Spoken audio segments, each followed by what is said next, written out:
Hello बच्चों, कैसे हो आप सब। आशा करते हैं कि आप खुश होंगे। और आज का जो हमारा टॉपिक है वो बड़ा प्यारा टॉपिक है जिसका नाम है रिजोल्यूशन ऑफ वेक्टर। माने आप वेक्टर को विजुलाइज करना सीखेंगे। और ये लेक्चर नंबर 4 है जो हमारा वेक्टर चल रहा है। क्या चल रहा है? वेक्टर चल रहा है। क्लास 11th का जो चैप्टर है वेक्टर, ये हमारा वेक्टर चल रहा है और इसका लेक्चर नंबर 4 है जिसमें हम आपको क्या सिखाएंगे? रिजोल्यूशन ऑफ वेक्टर, माने वेक्टर को कैसे विजुलाइज करते हैं। समझ में आई बात। और हम सबके जो प्यारा चैनल है, जो आपका खूबसूरत सा चैनल है, इसका नाम है न्यूटन एकेडमी और हमारा नाम जो है बिट्टू चौधरी है। आप जो है हमारे साथ बने रहिए। टॉपिक वाइज आपको सभी कॉन्सेप्ट जो आप फिजिक्स है, फिजिक्स के सभी कॉन्सेप्ट के आपको क्या मिलेगी? आपको जो वीडियो आपको जो है, आपको कहीं नहीं जाना है, रजाई में बैठ के और माने क्या है, कंबल लपेट के सर्दी में बैठ कर पढ़ना है, आपको कहीं नहीं जाना है। तो देखिए, यानी कि आप क्या सीखने वाले हैं? Visualisation of vector. अब देखिए कैसे आप वेक्टर को विजुअलाइज करते हैं, तो आप ये ध्यान से देखेंगे। देखिए जी, माने देखिए सपोज कीजिए ये एक्स डायरेक्शन है और ये वाई डायरेक्शन है, और मैं कहता हूं ये एक वेक्टर है वी। ये क्या है? ये ए वी वेक्टर है जिसका मैग्नीट्यूड मान लिया वी है, और डायरेक्शन आपने क्या एरो से इंडिकेट करती है, माने ये वी वेक्टर है। ठीक है जी। वी वेक्टर का मैग्नीट्यूड कितना है? वी है। और ये यहाँ से एंगल कितना है? थीटा है। यहाँ से एंगल कितना है? थीटा है। सोना नहीं है, ध्यान से देखेंगे। अब देखिए आपको क्या करना है? हॉरिजॉन्टल कंपोनेंट करना है और वर्टिकल कंपोनेंट करना है। तो हॉरिजॉन्टल कंपोनेंट हम बोलेंगे जो आपका जो एक्स डायरेक्शन में कंपोनेंट होगा इसका v का, उसको बोलते हैं हॉरिजॉन्टल कंपोनेंट। और जो y डायरेक्शन में जो कंपोनेंट होगा उसको बोलते हैं वर्टिकल कंपोनेंट। अब देखिए, यानी कि आप क्या करेंगे? अब आपको x डायरेक्शन में इस v का क्या चाहिए? कंपोनेंट चाहिए। और इसी प्रकार y डायरेक्शन में भी क्या चाहिए? कंपोनेंट चाहिए। और याद रखेंगे कि हॉरिजॉन्टल कंपोनेंट और वर्टिकल कंपोनेंट दोनों हमेशा कैसे होते हैं? 90 डिग्री पर होते हैं। कैसे होते हैं? 90 डिग्री पर होते हैं। अब देखिए आप क्या करेंगे? देखिए जी, ट्रायंगल कंप्लीट कीजिए। यहाँ से आपने एक परपेंडिकुलर डाला है, कहाँ पर? एक्स पर, माने ये परपेंडिकुलर डाल दिया है। तो बताइए ये आपको क्या दिखाई दे रहा है? ये राइट एंगल ट्रायंगल बन गया है। क्या है? राइट एंगल ट्रायंगल है। अगर ओ ए बी आप इसका नाम देते हैं तो बताइए ओ ए बी। तो आप देखिए ओ बी कितना होगा, यही आपको फाइंड करना है। तो आप ओ बी को बोलेंगे कि सर ये हॉरिजॉन्टल कंपोनेंट है, horizontal component in the direction of x. किसका? v का। ये v का हॉरिजॉन्टल कंपोनेंट है इन द डायरेक्शन ऑफ x। समझ में ये बात। अब इसी प्रकार देखिए जब आप ये निकाल लेंगे, देखिए ये AB क्या होगा? ये AB होगा vertical component, vertical component in the direction of y। समझ में ये बात। माने ये x की डायरेक्शन में और ये y की डायरेक्शन में। अब देखिए अगर ये AB है तो ये भी क्या AB है, माने आप अगर इधर से परपेंडिकुलर डालते हैं, समझ में ये बात। तो बताइए अगर ये AB है तो क्या ये भी AB है? तो इसका माने आपको अगर ये वैल्यू मिल जाए तो क्या यही वैल्यू क्या होगी? वर्टिकल कंपोनेंट होगी। किसके? V के। अब देखिए आपको OB निकालना है, और अगर आप इसको क्या बोले BA या AB जो भी कुछ बोलते हैं, तो आपको एक ये निकालना है। अब कैसे निकालेंगे? देखिए इसको भूल जाइए अभी। देखिए इस v का इधर आपको क्या करना है? कंपोनेंट करना है, जिसको आप हॉरिजॉन्टल कंपोनेंट बोलेंगे। तो आप एक काम करिए, ये आपको राइट एंगल ट्रायंगल दिख रहा है। राइट एंगल ट्रायंगल में बताइए अगर ये थीटा है, थीटा के सामने वाला क्या होता है? बताइए क्या होता है? अरे बताइए, ये होता है परपेंडिकुलर। P माने परपेंडिकुलर। और ये जिससे एंगल थीटा होता है ये क्या होता है? बेस। बेस परपेंडिकुलर, पूरा परपेंडिकुलर। समझ में आई बात। और फिर ये क्या है? ये हाइपोटेन्यूस है। अब देखिए H लिख दे, खाली H लिख दे, चलेगा? ठीक है जी। अब देखिए माने ये बी है, ये पी है, ये एच है, ये परपेंडिकुलर, ये बेस, ये हाइपोटेन्यूस। अब देखिए आपको क्या निकालना है, ओ बी का मैग्नीट्यूड। कैसे निकालेंगे ओ बी का मैग्नीट्यूड के लिए? देखिए आपके कोस थीटा याद है, कोस थीटा क्या होता है बताइए, आप ये याद भूले तो नहीं है, पाकिस्तान भूखा प्यासा अपॉन हिंदुस्तान हरा भरा।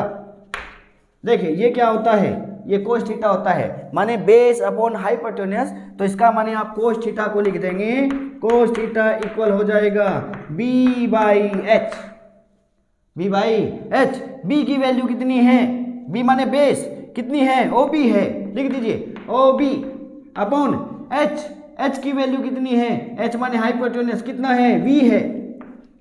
समझ आई बात? तो इसका माने ओ बी की वैल्यू कितनी आ गई, इस वी को आप इधर ले आए तो यानी कि कोस थीटा इक्वल हो जाएगा ओ बी अपॉन वी, माने ओ बी की वैल्यू यहां से आ गई है O B equal v cos theta. माने अब आप याद रखेंगे कि अगर v कोई क्या है, अगर ये v वेक्टर है उसका मैग्नीट्यूड v है, अगर आप v का ये कंपोनेंट करेंगे ऐसे थीटा पर, v को थीटा पर गिराएंगे, v को थीटा पर डालेंगे तो ये आता है v कोस थीटा। माने किसी मैग्नीट्यूड के वेक्टर को अगर उसका जो जैसे यहाँ पर v को इस पर गिरा रहे हैं x पर माने थीटा पर, तो क्या हो जाएगा v कोस थीटा। इसी प्रकार जब आप ये निकालेंगे, देखिए आपको ये निकालना है ए बी।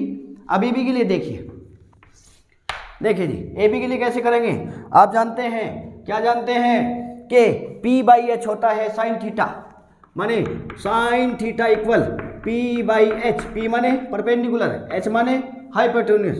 तो साइन थीटा P की वैल्यू कितनी है, P तो आप P की वैल्यू ए बी है जो आपको निकालनी है अपॉन H। H क्या है बताइए, H क्या है, H माने हाइपोटेन्यूस कितना दिया है V। तो बताइए ए बी की वैल्यू कितनी आ गई है, V साइन थीटा। बस इतना ही आपको समझना था।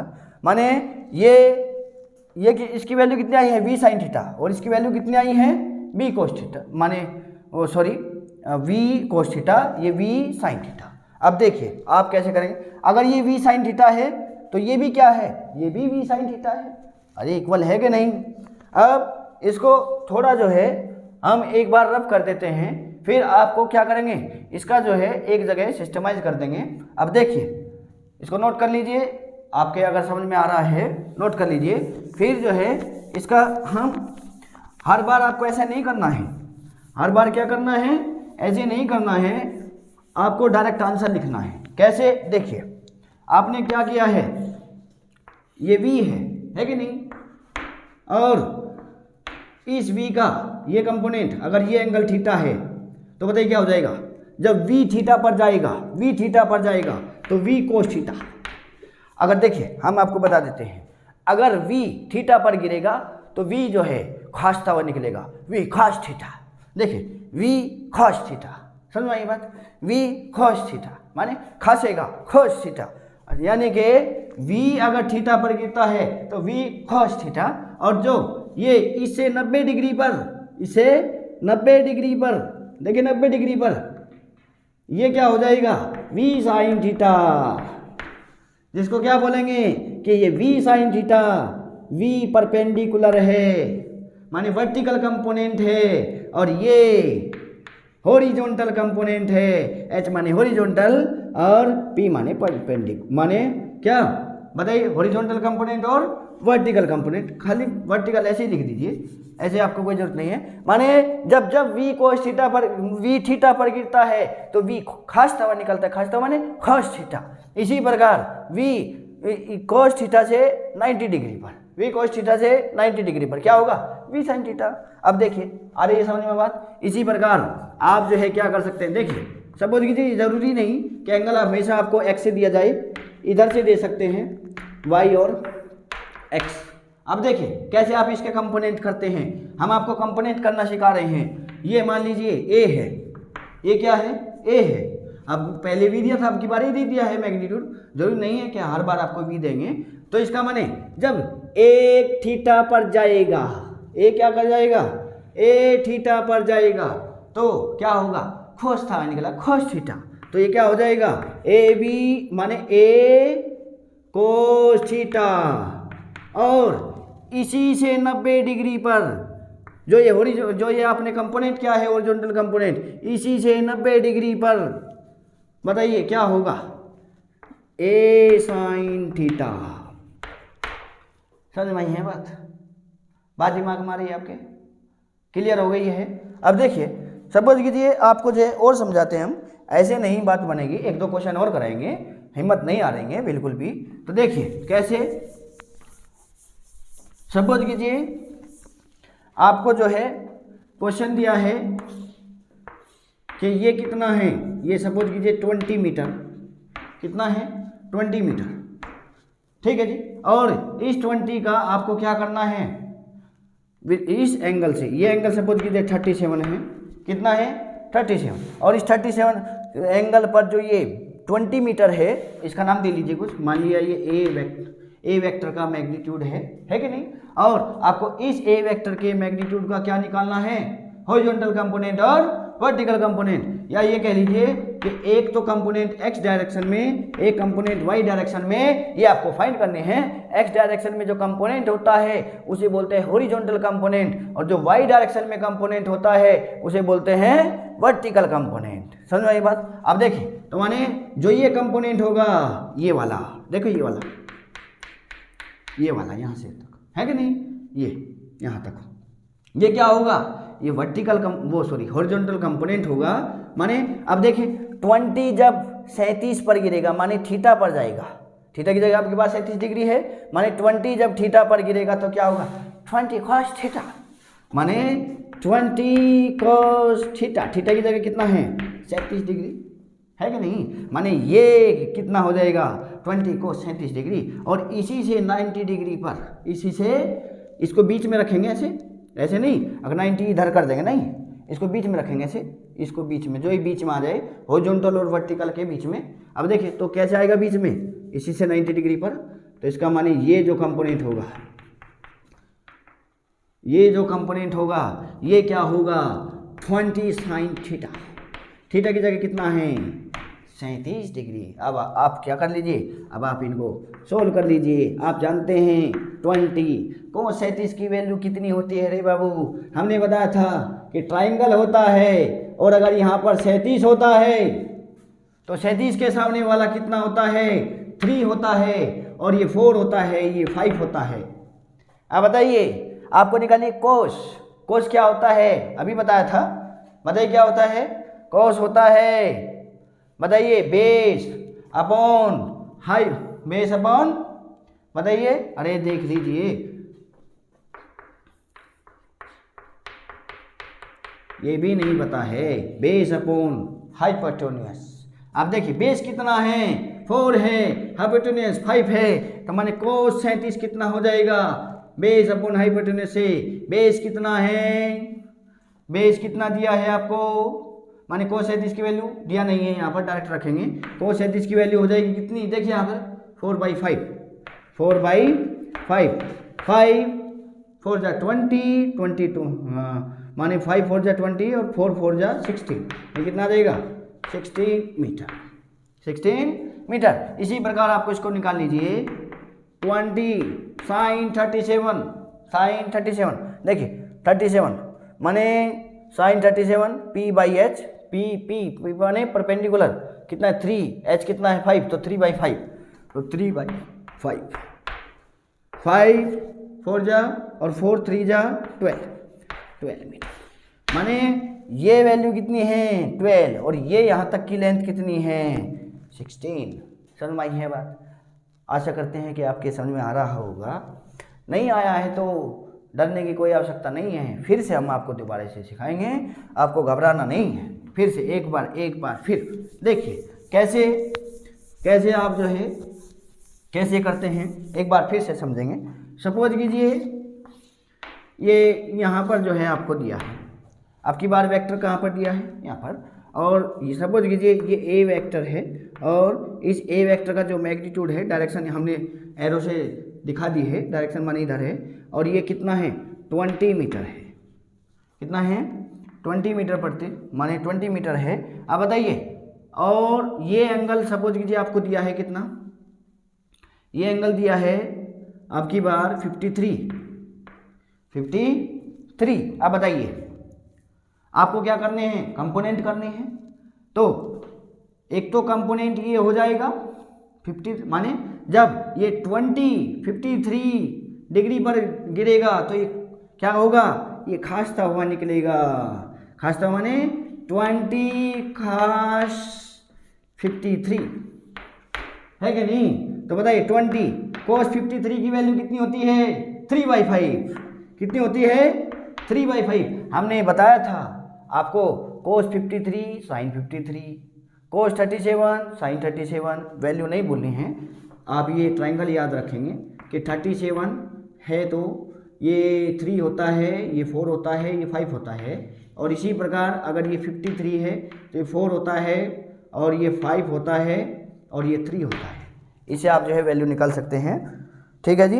अब देखिए तो ये कितना हो जाएगा, 5 4 जा और 4 3 जा 12 आ गया है 12 मीटर। इसका माने इसका ये कंपोनेंट, जो ये कंपोनेंट है ये वाला, ये कितना हो जाएगा 12 मीटर। और क्योंकि ये वाई डायरेक्शन में है इसलिए आप इसको क्या बोलेंगे, हॉरिजॉन्टल कंपोनेंट। इसी प्रकार देखिए अब इसे इस हॉरिजॉन्टल से वर्टिकल से 90 डिग्री पर, वर्टिकल से 90, इसको बीच में रखेंगे ऐसे। माने इधर देखिए, एक बार टॉर्च इधर जलानी है, एक बार इधर जलानी है। तो ये जो कंपोनेंट होगा ये कितना होगा, अगर ये 20 cos 37 था 20 cos 53, तो ये कितना होगा 20 sin 53, 20 sin 53। ठीक है जी। अब देखिए 20 तो चलो ठीक है, अब आप इसको सोल्व कर लीजिए, यहाँ पर कर देंगे। तो 20 sin 53 की वैल्यू कितनी होती है बताइए। अगर cos 53 की 3/5 है तो sin 53 की होती है 4/5। 5 4 जा 20 और 4 ये 4 आएगा और 4 4 जा कितना हो जाएगा 16। इसका माने ये वैल्यू यहाँ तक की कितनी हो जाएगी, 16 हो जाएगी। समझ में ये बात। आप आ गए हैं कंपोनेंट करने, कोई परेशानी कोई दिक्कत नहीं है। आप देखिए ऐसा नहीं है कि एक कॉन्सेप्ट और है। कॉन्सेप्ट क्या है कि कभी ऐसा ज़रूरी नहीं होता कि ये हॉरिजॉन्टल कंपोनेंट और वर्टिकल कंपोनेंट के हमेशा along the direction of x और along the direction of y होते हैं, ऐसा कोई ज़रूरी नहीं है। ये हमेशा कॉन्सेप्ट ये है, ये हमेशा परपेंडिकुलर होते हैं। म्यूचुअली परपेंडिकुलर माने परस्पर क्या होते हैं, लंबवत होते हैं। क्या होते हैं, लंबवत होते हैं। इसका माने कि ये जरूरी नहीं होते कि ये हमेशा एक दूसरे के क्या हो, माने ये हमेशा क्या हो, ये जो है एक्स डायरेक्शन और वाई डायरेक्शन में हो। कोई ठेका नहीं उठाया है एक्स डायरेक्शन और वाई डायरेक्शन में इन्हें रहने के लिए। समझ में आई बात। ये हमेशा एक्स डायरेक्शन और वाई डायरेक्शन में नहीं होते हैं, ये कहीं पर भी हो सकते हैं, पर लेकिन हमेशा क्या होते हैं, म्यूचुअली परपेंडिकुलर होते हैं, माने हमेशा एक दूसरे के लंबवत होते हैं। कैसे देखिए, आप इस कॉन्सेप्ट को लिखेंगे, पेन उठाइए लिखिए।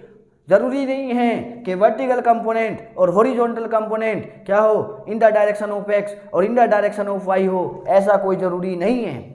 ज़रूरी है कि वे क्या होते हैं, म्यूचुअली परपेंडिकुलर होते हैं, माने परस्पर लंबवत होते हैं। समझ में ये बात। क्या होते हैं, एक दूसरे के हमेशा लंबवत होते हैं, ये कॉन्सेप्ट है। आप कॉन्सेप्ट जो है नहीं बोलेंगे, अब लिख लीजिए इसको अपनी भाषा में। अब कैसे देखिए, सपोज कीजिए ये क्या है, ये एक वेज है। ठीक है जी, ठीक है जी। और इस वेज पर एक मास रखा है, मास माने एक मास m का जो ब्लॉक है वो रखा है। ठीक है जी।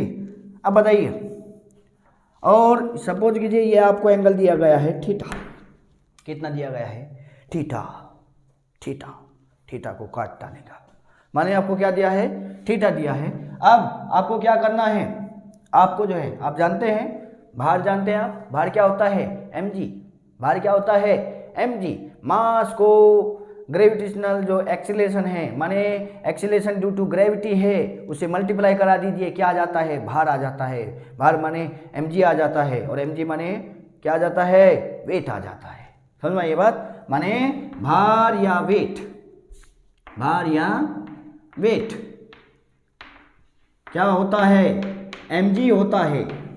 और आप जानते हैं mg हमेशा क्या होता है, पृथ्वी की ओर, अर्थ की ओर लगता है। कहाँ पर, अर्थ की ओर। mg हमेशा in the direction of earth, माने अर्थ की ओर, अर्थ की ओर, अर्थ की ओर, अर्थ की ओर। अब देखिए, माने इसका अगर ये मास m है इस ब्लॉक का, तो इसका जो वेट होगा mg वो क्या होगा, अर्थ की ओर, माने mg। ऐसे होगा, समझ में आई ये बात, माने ऐसे। अब इसी mg के आपको क्या करने हैं, कंपोनेंट करने हैं। क्या करने हैं, इसी mg के आपको कंपोनेंट करने हैं। तो कीजिए, कैसे करेंगे, कैसे करेंगे रे बबुआ, देखिए। और मैं कहता हूं आपको, ये आपको लाइन दी गई है कि ये जो लाइन है ये इस जो वेज की ये क्या है, हाइपोटेनस है, ये 90 डिग्री है, माने ये 90 है, ये इसके लंबवत है, ये क्या है, ये लंबवत है। और इसी लाइन के अक्रॉस आपको क्या करने हैं, इसी लाइन के अक्रॉस माने इसके इधर और इधर आपको क्या करना है, वर्टिकल कंपोनेंट और हॉरिजॉन्टल कंपोनेंट करने हैं इसी लाइन के अलोंग। समझ में आई बात दिमाग में आ रही है। अब कैसे करेंगे भाई, देखिए ये थीटा है, ये कितना है बताइए, अरे ये कितना है बाबू, 90 डिग्री। तो ये एंगल कितना है, 90 माइनस थीटा। ये एंगल कितना है, 90 माइनस थीटा। ठीक है जी, ये एंगल कितना हो जाएगा, 90 माइनस थीटा। अब देखिए, ये आपको चलो जरूरत पड़ेगी, देख लेंगे। अब देखिए, आपको क्या करना है, आपको जो है, अब देखिए ये आपको ऐसे दिया गया है, ये ऐसे लाइन है, और mg कैसे लग रहा है, ऐसे लग रहा है, और ये एंगल कितना मिल गया है आपको, 90 माइनस थीटा। ठीक है जी। अब आपको अब करने हैं mg के कंपोनेंट, तो कीजिए, कैसे करेंगे बताइए, क्या हो जाएगा, ये हो जाएगा mg। जब बताइए आप इधर जो है क्या डालेंगे, समझ में आई ये बात। अब देखिए, तो जब mg इस थीटा पर, जो ये 90 माइनस थीटा है, जब इस पर गिरेगा, इस एंगल पर गिरेगा, तो क्या होगा, ये खास थीटा निकलेगा, माने खास थीटा। तो इसका माने ये कंपोनेंट कितना हो जाएगा, ये हो जाएगा mg cos थीटा। थीटा की जगह कितना है, 90 माइनस थीटा, तो हमने 90 माइनस थीटा लिखा है। अब बताइए, हमने क्या बताया था, अगर आपको एक कंपोनेंट ये मिल चुका है, तो दूसरा कंपोनेंट किधर होगा, इसे 90 डिग्री पर, और हमने बताया था इसे 90 डिग्री पर, तो ये लाइन है, तो इसका माने जो दूसरा कंपोनेंट होगा वो किधर होगा, अगर देखिए mg cos थीटा, तो इसका mg sin theta, mg cos theta, mg sin theta, क्योंकि इसको mg को बीच में रखेंगे। समझो ये बात, हम क्या कहने की कोशिश कर रहे हैं, माने ये हो जाएगा mg sin थीटा। थीटा की जगह कितना है, 90 माइनस थीटा। अब बताइए mg cos 90 माइनस थीटा क्या होता है, ये होता है mg cos 90 minus theta sin theta. और ये कितना हो जाएगा, mg तो ऐसा कैसे ही, और sin 90 माइनस थीटा क्या होता है, cos थीटा। माने ये कंपोनेंट कितना हो गया है, ये कंपोनेंट आया है, कितना आया है ये कंपोनेंट, mg sin थीटा। ये हो गया mg sin थीटा, और ये कितना हो गया, mg cos थीटा। तो ये हो गया mg cos थीटा, और ये हो गया mg sin थीटा। समझ में आई है बात, दिमाग में आ रही है आपको, कोई दिक्कत कोई परेशानी नहीं है। इसी प्रकार आप जो है एक क्वेश्चन और सीखिए, आपको हिम्मत नहीं हारनी है। देखिए कैसे, आपको क्वेश्चन दिया है, क्या दिया है कि सपोज कीजिए, कैसे आपको क्वेश्चन दिया है, ध्यान से समझेंगे। हमें पता है ये ईस्ट, ये डायरेक्शन लिख रहे हैं हम, ईस्ट वेस्ट नॉर्थ साउथ। ठीक है जी। अब क्वेश्चन कैसे दिया जा रहा है, देखिए ध्यान से। ये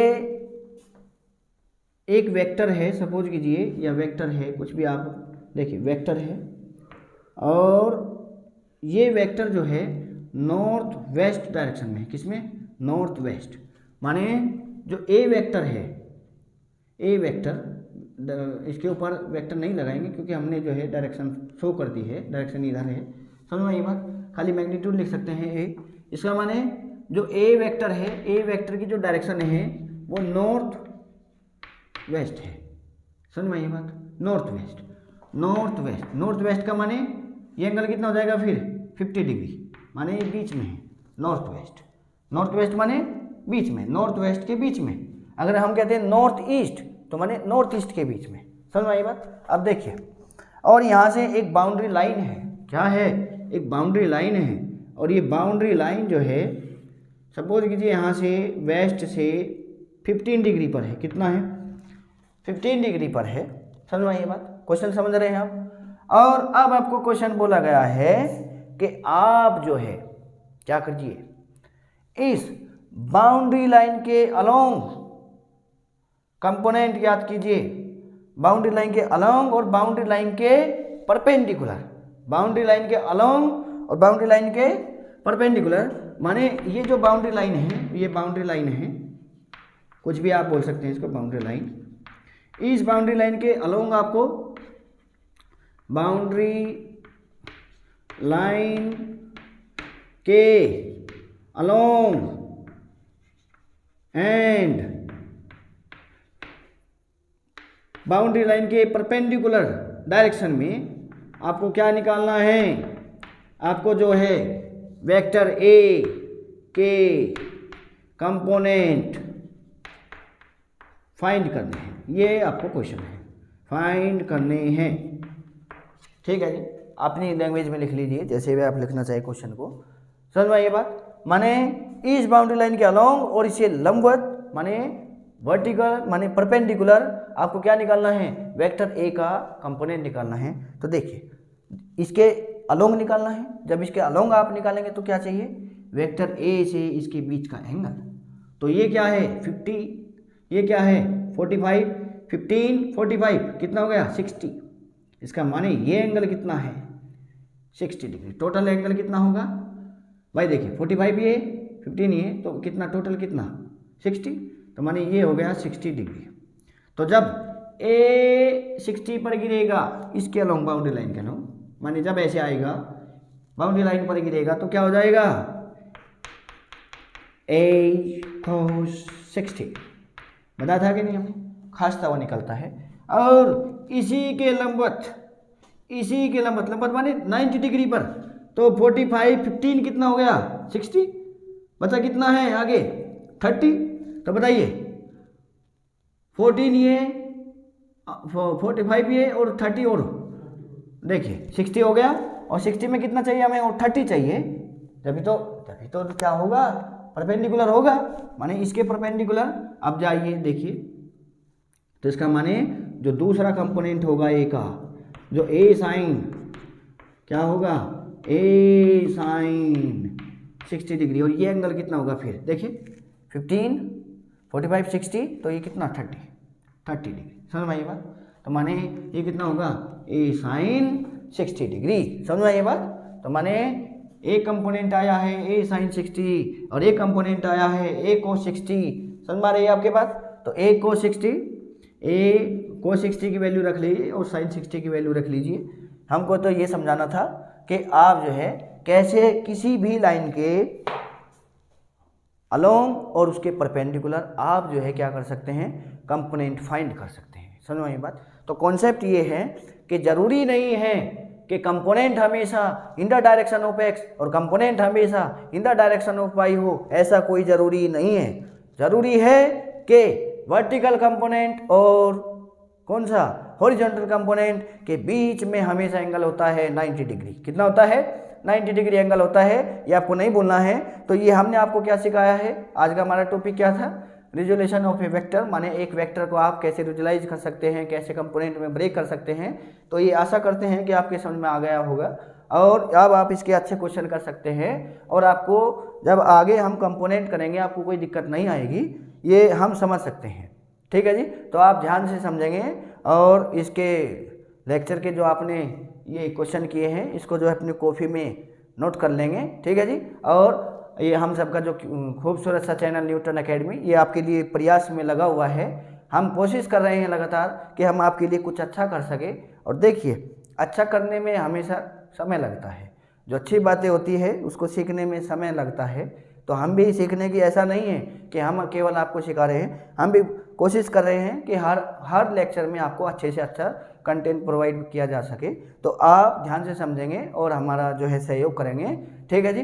तो हम आशा करते हैं कि आप पढ़ते रहेंगे और आप हमेशा ज़िंदगी में खुश रहेंगे। बाय बाय, धन्यवाद।